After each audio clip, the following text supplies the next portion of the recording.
Very excited today. My name is Melody, and I'm the founder of The Course Consultant. And I am so excited to be talking all about how you can create and grow your premium program so you can get paid like Oprah and Marie Kondo your calendar. Today, I have a very special guest on the show where we are going to be talking about some exciting topics. And what we're going to do is we are going to be interviewing Meg Casebolt, who is the founder of the Love at First Search Agency. They are 100% dedicated to creating content on your website, on your channels out there, so that you can get seen, get heard, and get sales, and turn those readers into leads, subscribers. And Meg is also really awesome on a personal note. I've been following Meg for a while now, and I was just chit-chatting with Meg about how much of a fangirl I am.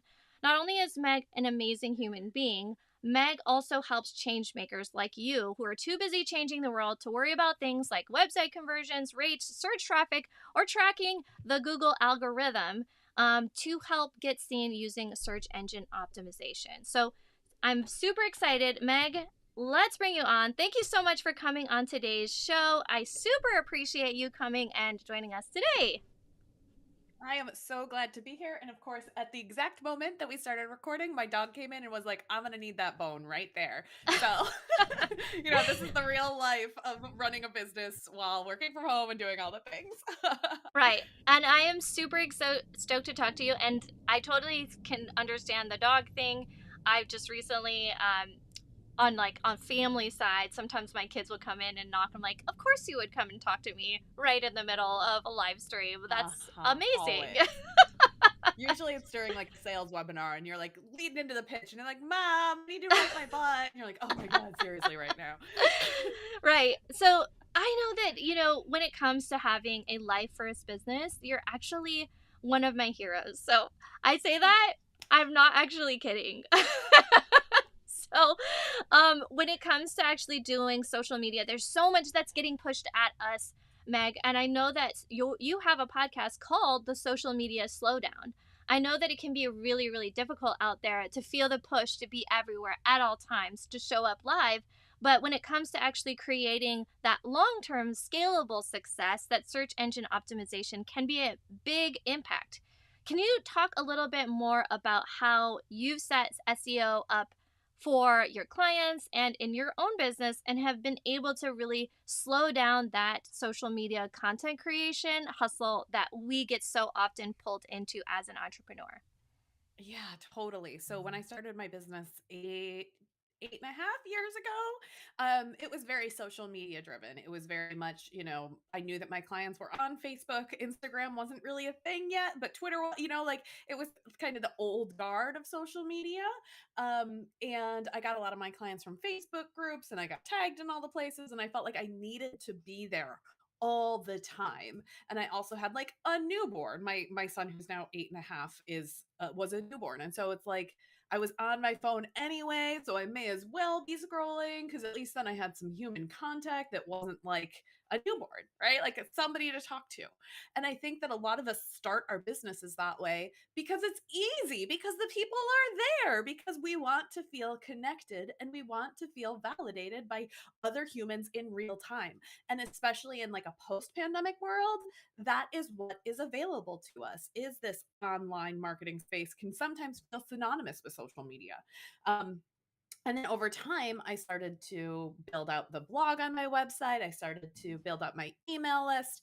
And I wanted to generate some content that instead of needing, if somebody tagged me in something in a Facebook group, instead of needing to type out the answer every time, I could say, okay, here's a blog post, right? Like I've already done it. And that was how all of my content marketing started, is what are the questions people are always asking? And then I did sort of accidentally stumble into some search traffic from that because without knowing that much about search, I sort of happened upon a really good low volume or high volume, low difficulty keyword and started to realize just how powerful that Google algorithm could be, that I was making affiliate commissions off a software recommendation that had nothing to do with my business. Um, because I didn't have a strategic plan for how that was supposed to work. I was just like, hey, here's this tool that I use, and here's how I set up my contracts with it, or whatever. Um, and then, fast forward a little bit, I started running what is now my premium program. I did a hard launch of it a couple years ago, and I launched it in May, I believe, of 2020. I would go back and look at that. And then I was so tired from the launch because I felt like I was posting all the time and doing the DMs and being everywhere, everywhere, everywhere, email, email, email. It was just like, that like post launch fatigue where you're like, I never want to talk about this program again. I went Yeah. and I launched the program, and I was in the program with my students, and I did not go back on Instagram or Facebook for 60 days before I realized, oh my gosh, I have not been on social media. Like, it wasn't an intentional removing myself from the platform. I was just burned out. I just could not bring myself to open the app again, to think about what was I going to put in the feed today, and who I just like shut it down. I had to. And I went, oh my gosh, I haven't been on social media in 60 days, and nothing changed. I was still getting leads for my website. I was still having people reply to my emails. I was still getting referrals who were coming in through my personal network. Nothing in my business changed, but my mental health felt so much better. I felt my brain felt less cluttered. It was just like, it felt so freeing to not feel like I had to show up in all these places at these specific times, do the live stream and be in this place. And, like, it was just, it felt relaxing. And especially that happened over a summer. And so I said, you know what? I'm taking the whole summer off. I realized, I'd launched in May. I realized in July what had happened. And I went, I'm not going back until September, until my next launch. I'm just not I'm not engaging with it. And when I started to talk about that experience of still having traffic find me on my website, of still having people find me, at that point was mostly on my YouTube channel, still getting those referrals and not needing to be on any of these platforms, I started talking about that, and people said, well, how though? But how? How did you do that? Because I want that too. And that was the impetus of the podcast. I actually am turning the podcast into a book that will be coming out this summer about this process and what are the alternatives that you can put in, and it became sort of the foundation upon which the conversation I'm having is built, which isn't necessarily everyone must do search engine optimization. It's more like, what is the marketing channel that makes the most sense for your time management, for what your family needs, for how your brain works, for what your offers are, and then double down on what works based on the data, instead of feeling like you are obligated to show up for people who may not be your ideal clients and may never give you $1. I'm Yes. Yes. so Yes. tired of Yes. it. Okay, so I want to just go back to what you said about your mental health, because I know that social media can be so, number one, addicting to go through and Mm-hmm. actually swipe, swipe, swipe. I find myself mindlessly scrolling through and then finding myself getting anxious. Like my nervous system will actually, Mm-hmm. start feeling so stressed because this mindset that I've had, that I've actually, unfortunately, many of us actually come into, is I must be on at all times in all places to be visible, right? And what you're Mm-hmm. saying, Meg, is no, you do not have to be visible at all times. Your body, your mental health, your peace of mind, your family time should be a priority. So let's look at the data to actually make conscious decisions with our marketing efforts so that we can be more present with our family, so that we can be more present with the fun things of life. And that's what's so impactful about having the data to look at after a launch, and or even before the launch, to inform, okay, this is where we're at, this is the audience that we built up, now it's time to shift into building a new audience or growing the existing audience that we already have, so that we can build a sustainable business model, so that we aren't Totally. actually going from stress to stress to stress and then creating this business that we no longer want to run. I know that for me, there's been a lot of people in the online business space that I've seen actually say, I quit It's And much more common than it used to be too. It used to be that people would just fade out and you wouldn't hear from them anymore. And now people are coming out and saying, like, this is not good for me. I cannot live. I cannot continue to survive at this level of anxiety and like anticipation. This like anticipatory anxiety of always being launching and always being, needing to be on, needing to be performing. Our bodies aren't ready for that. We shouldn't need to be expected to be on that way. yes, and I totally agree. I was actually just talking with one of my clients about launching and getting visible, and they were feeling like I am overwhelmed. I feel like my body isn't regulated. And so what I actually talked a little bit more about, which is a whole separate conversation, so I won't get into it, but the key thing here is your mental health should not be an afterthought to your success. And Yeah, so much of the business world is about reaching that 6 and 7 figures and 8 figures, right? But we're talking about our bodies and minds and souls and hearts and families and communities now. Like, what is happening now in your business that you can create momentum for your future, right? How can we work on what's worked very well for us now and then really look at the sustainability of that offer and the marketing campaigns that will really help to set us up for success long term. And that's what SEO has done for you. And that's so incredible. exactly. I feel like if I'm going to take the time to create a blog post or to take the time to create a podcast or to take the time to create an Instagram's reel, I want to do the one that I can create it once and people can find it for the next 10 years, which is, podcast or YouTube video or blog post or some sort of content that lives on your own platform. Not that you're creating for somebody else, not that you are unpaid labor to create something for the social media algorithms because they need to constantly be feeding it so that way they can package you up and sell you to advertisers. That's not a sustainable solution. If you feel like even if you're like, oh, I'm going to batch it and I'm going to repurpose it, I'm going to do all these things, there's still so much that goes into something that is expiring in, with Twitter, it's 18 minutes. Yeah. With Facebook, it's 18 hours, Oh, if that. Um, depending on how much is going on the platform. So it's like you have to be on all the time versus coming up with an intentional strategy for a content channel that you own, that you can create your own authority on it, and then creating something really amazing, investing the time in something strategic, and then being found for it long term without needing to do a ton of updates. With that, maybe it's especially at first, it can be a little bit of getting the ball rolling. There can be a little bit of a flywheel to get it churning, so it can be more upfront time.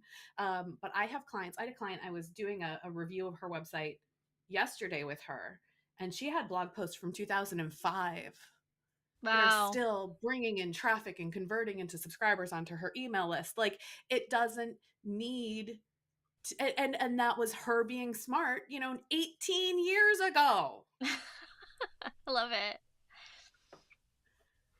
But So powerful. it's so powerful. And if you're going to spend the time on the marketing, spend it. And I always say, like, it doesn't necessarily have to be SEO, but spend it on your content where you can be, a thought leader in your space. You can have something that people can find and share and use as a resource. And then also spend time on those relationships. If you have a really great client who had a great experience with you, ask them to introduce you to somebody else. Borrow other people's podcasts and other people's platforms so that you can leverage people you already know. Not that you want to leverage people. I said that in a very exploitative way, but leverage relationships. Create for someone else's behalf. It doesn't always. I think word of mouth has become this like, oh, well, your business isn't scaled. You can't scale word of mouth, and it's like, no, but you can. Hmm. You just don't have the follower number that's going to make you feel very important, right? Like, you don't have to have a very complicated funnel that has the 7-part email sequence, that has the segmentation. I'm all for segmentation. I'm all for Right. email marketing. You Yes. don't need that to have success. You need people to bring you clients. Yes. Yes. Yes. Yes. Oh my gosh. Okay. So I believe that one of the best things about having a system set up for success, which includes an offer built for scale and also the marketing that will help lift you to the next success level that you want to achieve. And that may not be a seven figure business. It could be Right. just an income level where you feel that your business is operating well, that you're paying yourself enough to do the things that you want to do to make the life that you want to lead. And that may not be that seven figure business. It could be. It definitely could be. I And that's what actually people want. just went on a podcast as a guest and they misheard something that I said. And the title of the podcast was like, How Meg Grew a Seven-Figure Business. And I reached out to him and I was like, Nope, not seven figures, not my goal. Do Yes. not want it Okay. because Yes. this strain on my body, on my time, even if I leverage, can I swear on this? Can I swear? Yes. Oh, let's go. Even Let's if go. I leverage the shit out of everything that I do, it's still creating a machine that has to be fed all the time. Yes. Oh, we don't I would talk about this enough. I would rather have something like tight and small and powerful than, like I want to ride like a bicycle. I want something simple where you turn the wheels and it And it makes works. it Yes. does what it needs to do. I don't need Yep. like a motorcycle with an engine that like you have to pay to fix it. You have to have a big team to manage it. No, just make it simple, make it sustainable, make it something that I can put on a shelf in the winter and then get it back out when I'm ready, right? Like, I don't see why this like hustle culture is the norm that we are all expecting. Like, you don't need seven figures, eight figures, nine freaking figures to be happy. Yes. No, you don't. and and I think the what I would really want to highlight to people is search engine optimization is really built to help you grow at the pace that you want and also in that long-term success mindset. I do want to go back into the SEO part because I think that some people are just thinking, okay, well, where tactically? Yeah. I get that it's important for mental health, and maybe some people disagree with me, so whatever. But I think that it is important and you should think about this. So, search intent. Okay. So, customers and audience are what people need to have conversations. Yes, you can automate. Yes, you can build out segmentations. But at the end of the day, you need a human being who is not a robot or a chat GPT bot to actually have a conversation with you and result in some sort of revenue because you need revenue in your business to grow it, to sustain your life, to sustain your business. So, how does that actually play into search intent? So, when customers actually find you online, that could be through social media or whatever it is that they are finding you for your channels and your data and your marketing, landing them is super hard. So I know that you have a lot of content on different types of content. We were talking about the bicycle and the wheel and which ones to turn and the levers and all that stuff. So, which lever should we really focus on turning? What is the good effort that we should put in for people to be offer aware or even closer to that conversion sale? Yeah, so I think you made a really good point when you talked about search intent, which is this idea that we need to know what our ideal client needs from us before we can create content that will answer the questions that they already have. Now, this doesn't mean that you have to create the most basic level of content ever. I do have a post on my site called WTF is SEO, and it sort of explains what search engine optimization is, and I give all these examples, and like I think that that can be helpful, but I know that by the time people find me, I want them to not be at that introductory level. I want them to be a little bit more ready to invest in a program or to trust me. And so the content that works really well for my business is like, does my podcast need a transcript? What are some free SEO tools? Can I get, like, how do I optimize a specific blog post? Like, you can get so much more specific with the content that you can show up for in search results if you're thinking about what you need people to already know and what problems you can solve for them without needing to create content that is for every human being on the planet, right? As you were saying, we're not creating the content for robots, we're creating them for real people who have real problems that are going in search of a solution. So often with social media, we have to be like, well, if somebody sees this while they're scrolling and they see it between a political post and a cat video, are they going to care? And most of the times they don't. They just scroll by it, right? Because they're not there to learn. They're there because they're trying to be entertained by cat videos because they're awesome. But with search, somebody is taking the time out of their schedule to go seek out the solution to a problem that they have.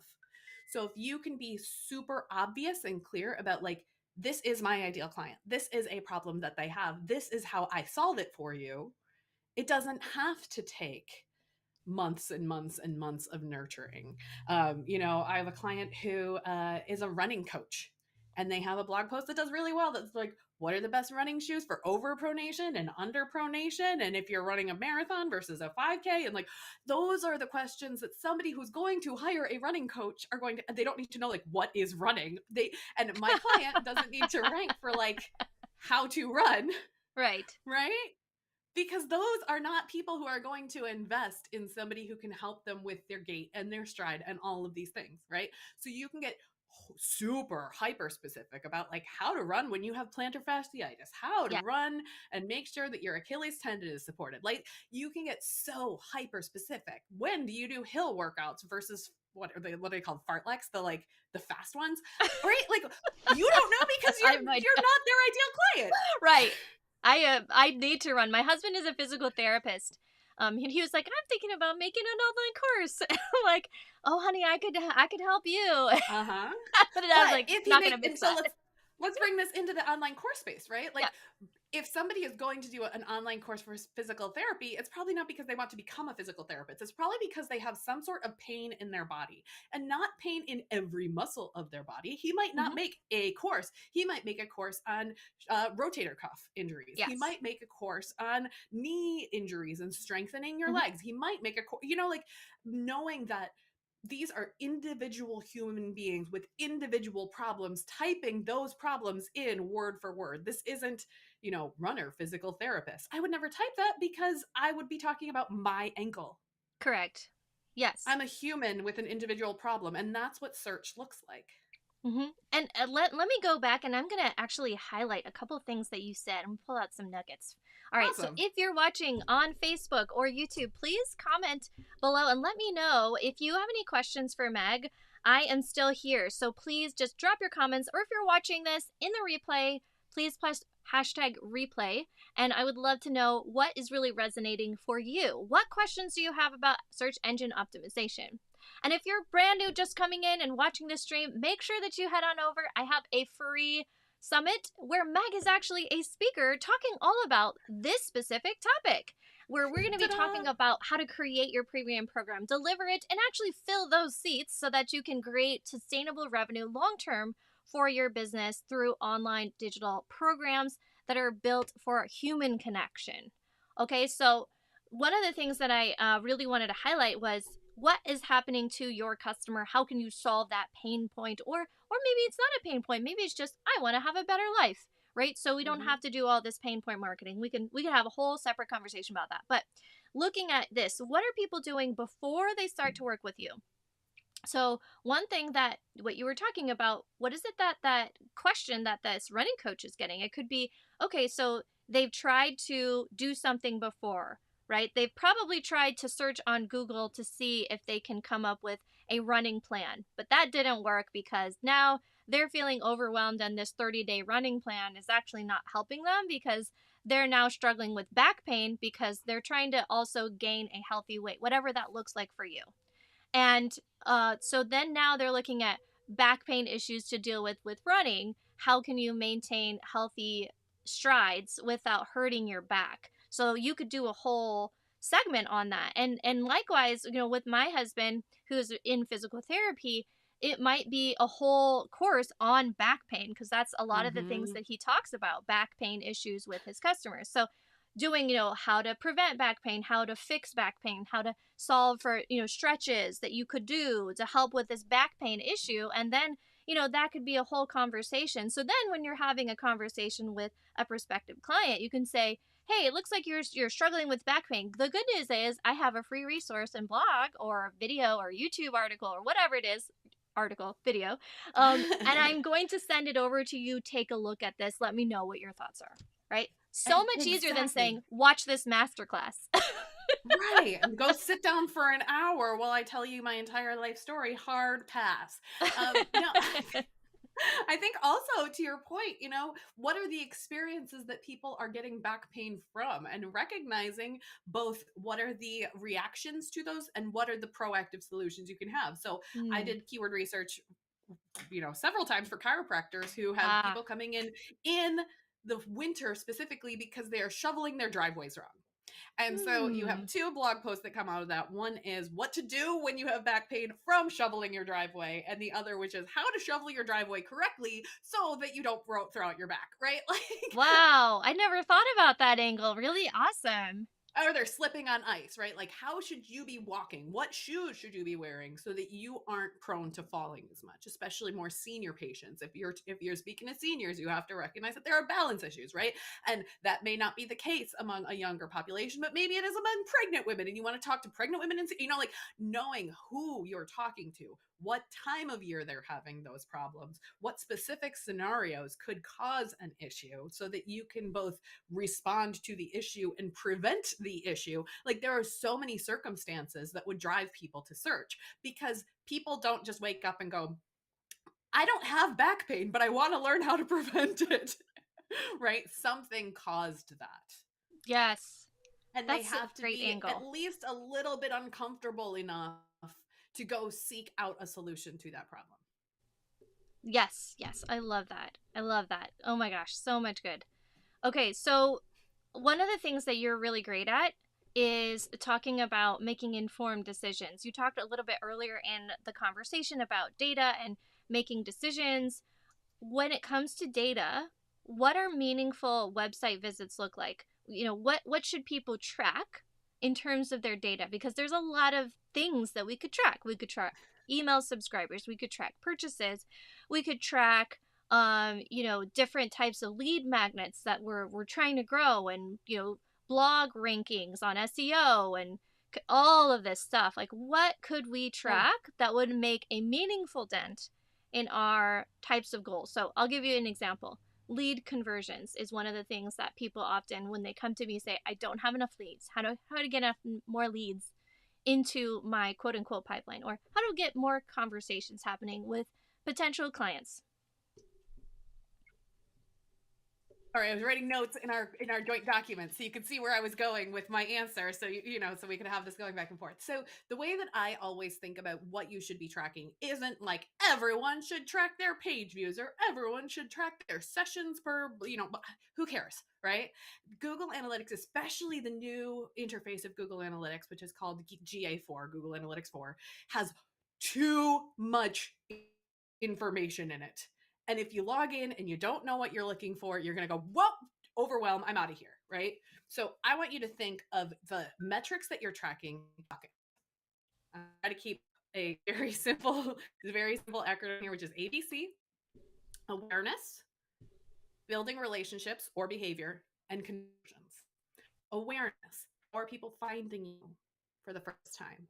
If you're in your Google Analytics, this would be your user acquisition report. Will tell you this. It'll say, when people get to your website, are they coming from a different website? Are they coming from social media? Which social media channel are they coming from? Are they coming from search? Are they coming from a specific podcast that you've been on? You can get all of that information about how people are discovering you. Um, and then also, maybe it's not coming from your website traffic that you're getting. That maybe you have a question on your lead capture form on your website that just says, how did you hear about us? Because sometimes our data can be qualitative. It can be, Mm-hmm. oh, I heard you on Melody Summit, right? Like, that's a little bit harder to track, especially if at the end of the summit we say, well, here's Meg's URL, go check it out. Then it looks like direct traffic. Mm-hmm. Or they just reach out to me directly through email. They figure out my email address and reach out and skip the whole thing, right? Like, we don't always know everything that's happening. So sometimes it's okay to ask, right? Yes. The next level after awareness is behavior or building relationships, depending on B you like. Um, so this is when you were talking about the different examples. I would say this would be something like email subscribers, or social media followers, or podcast subscribers, people who are sort of, we would call it middle of funnel. They're interested in you. They want to find out more about you. And this can be those sort of subscriber conversions where they haven't given you money yet, but they do trust you in some way. Or if you're looking at your analytics, this might be when people land on this page, how long do they spend on the site? How many other pages do they look at? Right? You could install like a heat mapping tool and be like, when people get to this page, how do they scroll halfway? Do they scroll all the way to the bottom? Where are they clicking? Understanding that information about how people are engaging with your marketing can help you figure out where you're losing people and what's really resonating with them. And then our third is conversions or client acquisition or conversations. I have so many different options that have the same letter to start with it because I love alliteration. Um, Yes. so that's that lead conversion you were talking about. That's somebody joined my program, that's somebody bought signature product, that's somebody bought a consulting call or whatever that is. That's money in your pocket.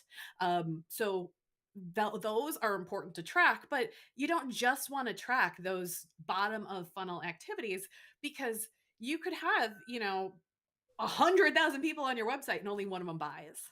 Yes. Okay, what are those other 999,000, I don't know, 99,000 people? What are they doing? Where are they getting lost? Because for those of us who are running course businesses or, relationship based businesses, not traffic based businesses, Mm. we don't just need endless amounts of traffic because we have ads on the page and therefore we're selling on, the number of clicks that we're getting and our CPMs. Like, that's not the business model of most of us. Mm-hmm. If you're a service business, if you're running a course, you Mm-hmm. want to get students, you want to get clients. So Mm-hmm. don't discount. I think a lot of people really focus on, like, I need more followers, I need more subscribers. No, you probably have some really awesome people sitting in your email list, listening to your podcast, subscribe to your YouTube channel, that you've never asked them for money, you've never asked them what they need from you. Yeah, I love that angle when you were talking about traffic and human relationships, because a lot of times when I sometimes have people join me, they're like, "Okay, I want to launch and I need a funnel." And I say, "Okay, let me just talk to you for a second. Mm-hmm. How many past clients have you talked to about this new offer?" And they pause, they say, "Nobody." And I'm like, Uh-huh. "How do you get your primary amount of current existing clients? Referrals. How many people have you talked to about this new offer? How many referral partners? Zero." And I go, "What is the percentage of business that you currently receive? How much is it referral based?" And majority of the times, it's referrals.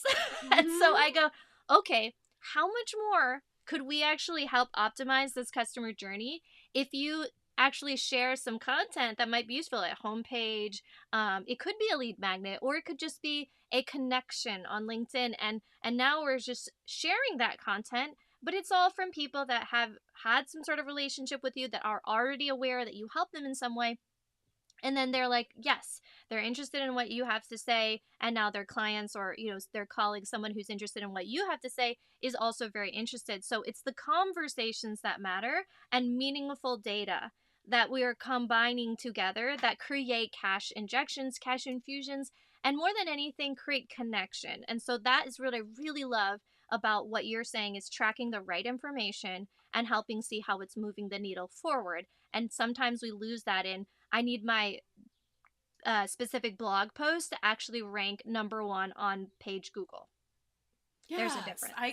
even as the SEO person, I'm like, "Yup, I preach," right? Like, you don't need it. It's great if you rank on Google. It's great if you get people to join your email list who find you cold. It gives you an opportunity to reach a larger audience. But before you start doing that, I want to make sure that you have a lead magnet in place that people are actually Yes. interested in. And once you have that lead magnet, Yes. maybe you just want to reach out to your network and be like, "Hey, can we do an email newsletter swap where you share my lead magnet and I share your lead magnet?" Because people already know you and trust you. And if you're sharing it with me and I'm sharing it with you, like, sometimes when we have these assets, we feel like we have to go to the coldest traffic first instead of trying to leverage our relationships, trying to benefit from the network that we already have to reach an audience that already has an implicit trust in us through those connections. It's just like, don't start with the hardest thing. Yes. Now I feel like I'm talking to my kids. Like, stop trying to understand calculus before you understand multiplication, you know?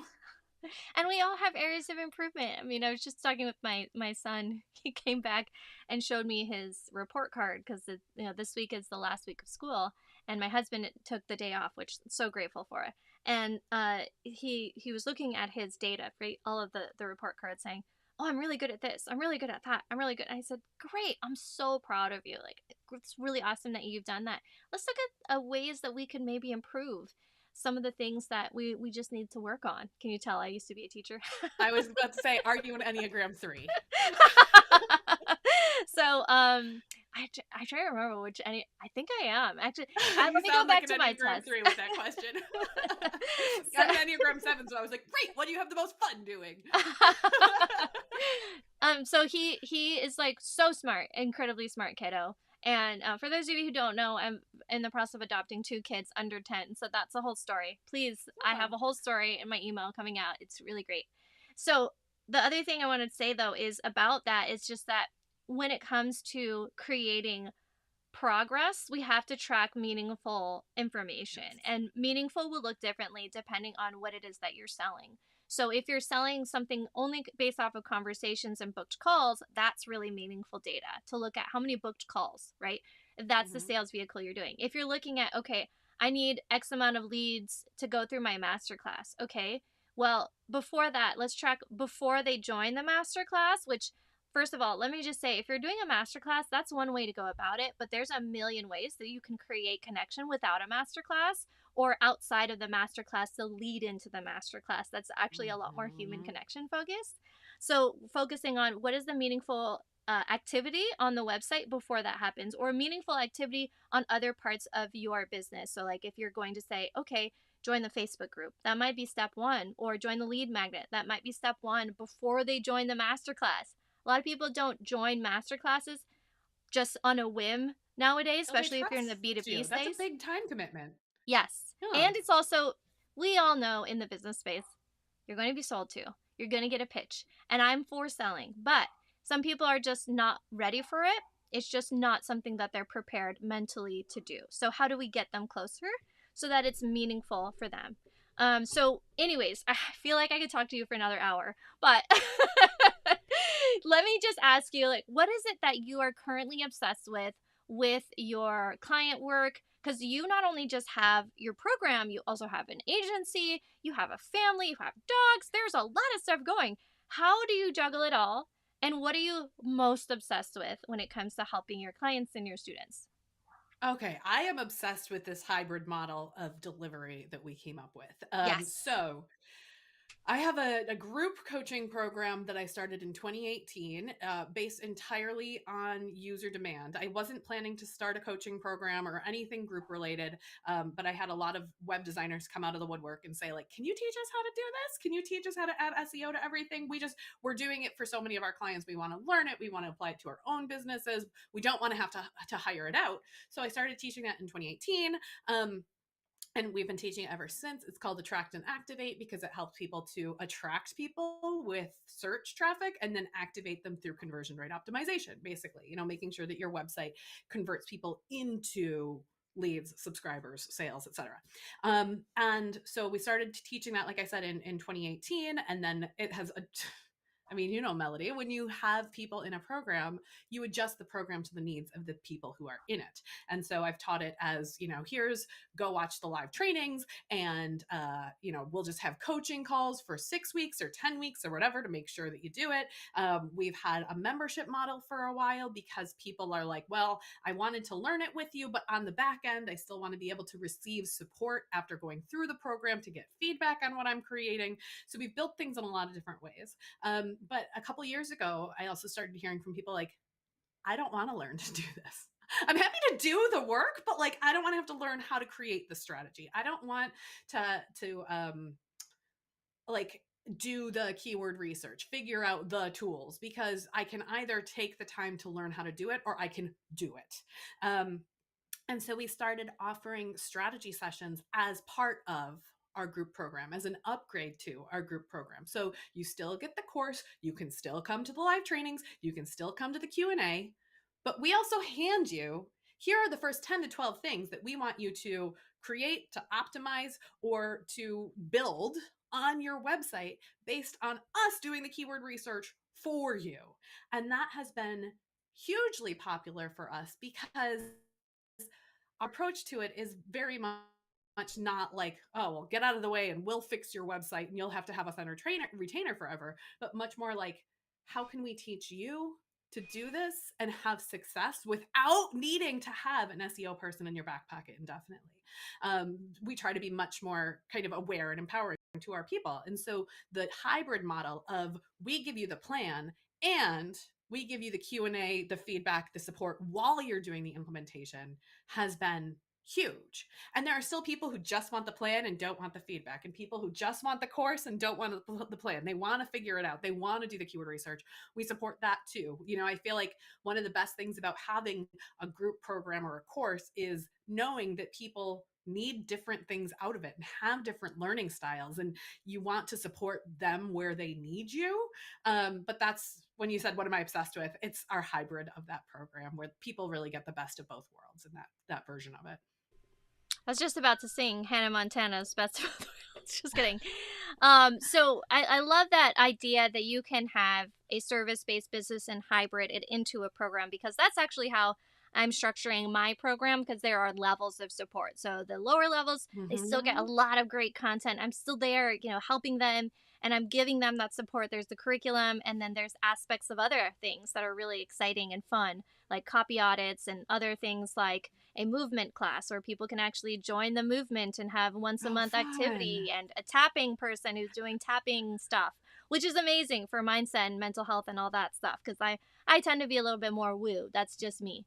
Me too. So and so my other tier is actually doing done for you projects, but it's with the container itself. So they're still getting access to curriculum, they're still getting access to all the other sessions that we're hosting, but if there's going to be some work that needs to be done, you can hire it out, and I will actually do core projects for launching, core projects that were within a set packages, so that people can decide, okay, I need this package, I need that package, I need this package. Mm-hmm. It's all under one container, and I can customize it to your needs without having to build something from scratch, without having to try to recreate the wheel. Like if I wanted to have 20 launch packages, I would need a massive team. I want to productize, I want to build off of what's really working, instead of just constantly recreating mini offers here, mini offers there, which I love mini offers, don't get me wrong.